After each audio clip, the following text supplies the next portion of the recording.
Naquele tempo, Jesus saiu da sinagoga e foi com Tiago e João para a casa de Simão e André. A sogra de Simão estava de cama com febre, e eles logo contaram a Jesus. E ele se aproximou, segurou sua mão e ajudou-a a levantar-se. E então a febre desapareceu, e ela começou a servi-los. À tarde, depois do pôr do sol, levaram a Jesus todos os doentes e os possuídos pelo demônio. A cidade inteira se reuniu em frente da casa. Jesus curou muitas pessoas de diversas doenças e expulsou muitos demônios. E não deixava que os demônios falassem, pois sabiam quem ele era.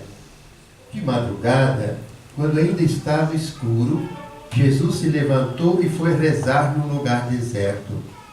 Simão e seus companheiros foram à procura de Jesus. Quando o encontraram, disseram: "Todos estão te procurando." Jesus respondeu: "Vamos a outros lugares, às aldeias da redondeza. Devo pregar também ali, pois foi para isso que eu vim." E andava por toda a Galileia, pregando em suas sinagogas e expulsando os demônios. Palavra da salvação. Glória a vós, Senhor.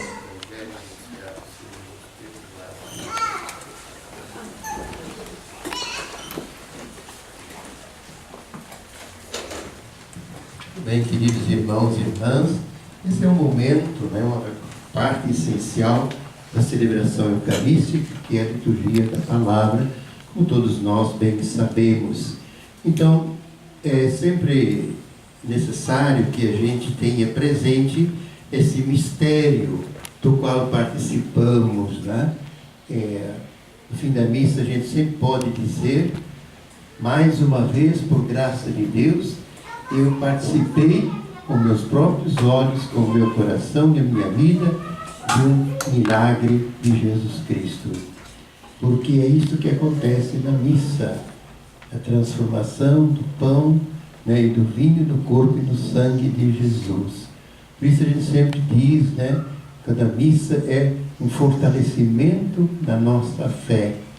Isso é muito importante, essencial, que a nossa fé tenha presente isso. Que mais importante poderia ser você ter um encontro com Jesus Cristo vivo e ressuscitado.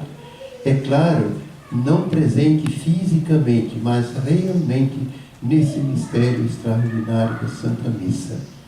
E em cada encontro sacramental desses, Jesus, o Filho de Deus, junto com o Pai, o Divino Espírito Santo, dirigem aos seus filhos, que somos todos nós, reunidos no nome dele, uma palavra de Pai, uma palavra de orientação, de luz e pleno de vida. É assim que devemos acolher esta palavra de Deus.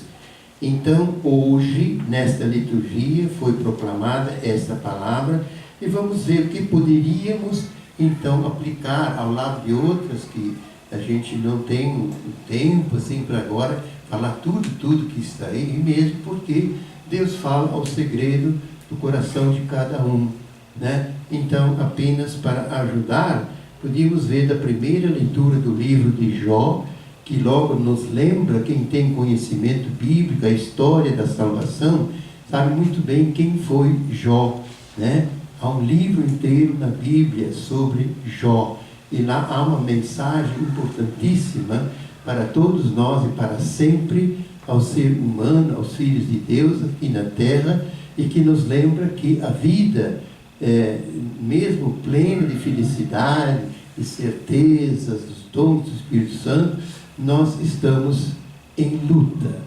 Ele diz: a vida aqui na terra é uma luta. Nosso poeta Gonçalves Dias, falando dos índios, fazendo um grande poema que se chama Ijuca-Pirama, que uma vez eu sabia de cor, hoje não sei mais totalmente de cor, é grande, mas tem um lugar que lembra isso, a luta, a vida é uma luta que os fracos abatem e que os fortes só podem exaltar. né?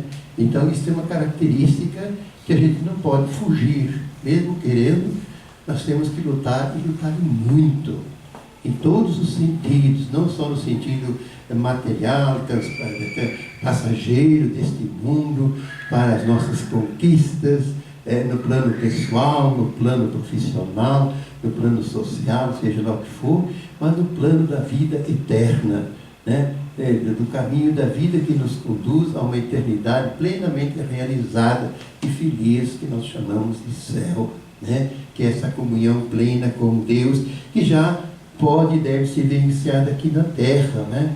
Sempre envolta no mistério da carne, né? Da materialidade da qual nós fazemos parte. Então, a vida é uma luta. Vamos lembrar sempre disso. Quem não quer luta, por isso as dificuldades, os obstáculos são necessários para a gente crescer e afirmar para que nós existimos e o que somos nós, né? Então, isso é necessário para o crescimento e desenvolvimento do ser humano. Aqui não é o céu, né? E muito menos aquela expressão consagrada, como é que é? Muita gente quer, como agora nas férias, sombra e água fresca, né? Ou então praia, não fazer nada de nada, né? E assim por diante. A vida não é isso. É uma luta, os problemas continuam, né? O recomeço, né? A gente deixa de estudar, né? É difícil nos primeiros dias de novo, né? E começar todas as atividades. E também queria lembrar uma coisa, lá no final também, diz assim: meus dias correm mais rápido do que a dançadeira do tear e se consomem sem esperança. Lembro-me de que minha vida é apenas um sopro e meus olhos não voltarão a ver felicidade. Isso é um pouco deprimente, né? Mas em todo caso, né? Qual é a mensagem para nós? Lembrarmos sempre, passa depressa. Olha, eu já estou na década dos 70, né? Passa muito depressa, a meninada está crescendo, né? Hoje eu fiz a primeira comunhão, um pouco, né? Tem criança de colo, tem criança que aprende a caminhar, né? Então, é assim a vida, né? É rápido, é ligeiro demais. Quando a gente vê, tá? Então, mensagem, né? Ou lição moral. O que é isso? Gente, vamos aproveitar bem a vida, todos os dias. Agora, não como o mundo, para aproveitar a vida é isso e aquilo. Não, com os valores cristãos, evangélicos e humanos, né? É isso que nos vai garantir, né, o depois, né? E no meio dessa caminhada, né, de luta, o refrão do canto responsorial, qual é? Né? Louvai a Deus, porque Ele é bom e conforta os corações. Ele que nos conforta. Buscar consolo em Deus, Espírito Santo, é o divino Consolador. Na segunda leitura, né, então, São Paulo nos lembra, né, que pregar o Evangelho, ser discípulo missionário, ser testemunha de Cristo é um dever, é uma obrigação, não é um favor. Quem se faz batizar, né, e busca a fé em Jesus Cristo, né, ele se compromete com esta missão. Não é um motivo de glória para nós, né, fazer com que mais pessoas e jovens, né, conheçam a Jesus Cristo, portanto, o caminho, a verdade e a vida, e que dê sentido a eles. É uma obrigação, é um dever. E esse é o mandato, né, de Jesus para todos nós, sua igreja, né? Portanto, é uma necessidade para mim, né? Um dever e uma necessidade. Se eu não evangelizar, por mais que eu queira dizer e crer em Deus, isso nada me adiantará. Nada me adiantará. Né? E no Evangelho Jesus justamente vai, ele expulsou demônios, e tem uma frase lá que ele diz assim, né? Que proibiu que os demônios falassem. Por que proibiu? Ele estava expulsando. Porque eles sabem quem eu sou, o Filho de Deus. Muitas vezes eu meio brincando digo, não é vantagem nenhuma dizer que eu creio em Deus. Os demônios creem e são demônios. Então tem que fazer muito mais do que apenas crer, né? Tem que testemunhar esta fé. E ela se faz no discipulado e na missão, né? E na missão de evangelizar. Então, São Paulo, isto é uma necessidade para não haver uma incoerência, né, uma contradição entre aquilo que eu sou pelo batismo e pela minha escolha, pelos meus pais, meus padrinhos, etc., né, e né, a minha vida não corresponde a isso. É mais ou menos o que nós vemos, lamentavelmente, hoje, no mundo, na nossa sociedade, na vida política e tudo, nós vemos, né, a mentira, né, se espalhando cada vez mais, né, uma falsidade. Então, o que se perde é credibilidade, né, e os católicos, né, a mesma coisa, nós temos que sempre nos preocupar, né, em termos credibilidade na sociedade, nos meios, em todos os nossos afazeres, ser um funcionário fiel, honesto, né, ser um professor, seja lá o que a gente tenha como função aqui na terra, né, na vida. Então, empregar o Evangelho, oferecendo-o também de graça. Às vezes a gente não pensa, as pessoas não pensam, que nós vivemos num mundo em que tudo que você faz, né, as pessoas perguntam, e o que você ganha com isso? Né? Quanto te pagam?